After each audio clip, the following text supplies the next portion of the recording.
How'd you feel about the way the season ended? I feel like some of the younger guys like yourself got a little more playing time in those last couple games, Miami game, the Sun Bowl. Yeah, I already knew the season was probably going to end like that because he was trying to get us exposure because I already knew a lot of guys were leaving after last year. You know, there was a lot of talk going on. And, you know, it was just good to know that so we could work a little bit harder so we can make sure, you know, that we're ready for when the time comes, you know. How was the experience of getting out there and actually doing it?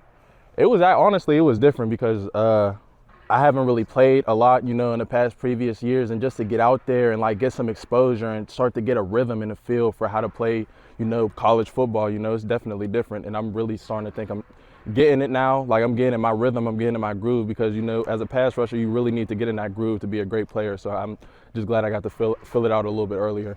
In a way, was that the missing piece, like the last thing you needed to see as you prep and get ready for this year? Yeah, definitely, because Coach P gets us prepared all the time. All the drills we do are real game scenarios. There's a lot of, a lot of real game stuff we practice, and just to get a feel for that in a real game, you know, it's a great feeling.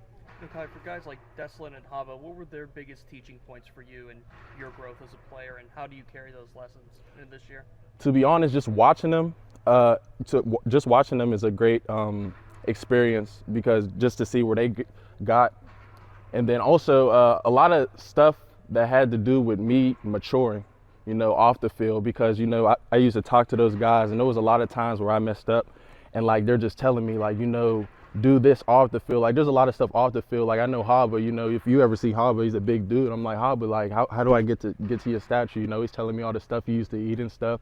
So I'm like, all right, let me, you know, switch my diet up, see if it makes me play better. And, you know, it does, you know, switching my sleep schedule and stuff like that. You committed to Pitt pretty early, I guess.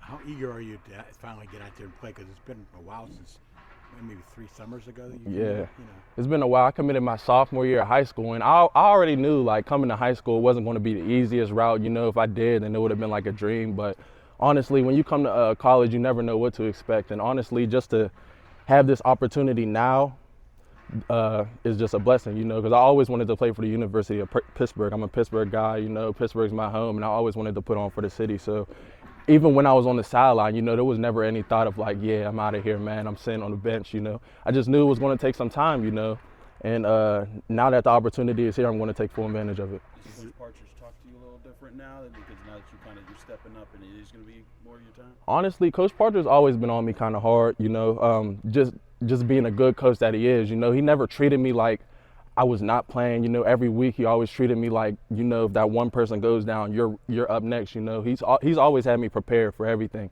and I honestly thank him for that. Even though like I would definitely get frustrated sometimes because I'm like, man, he prepared me all this week and I'm not even going to play. You know, but at the end of the day, that's how he has to do it because you never know what could happen in football.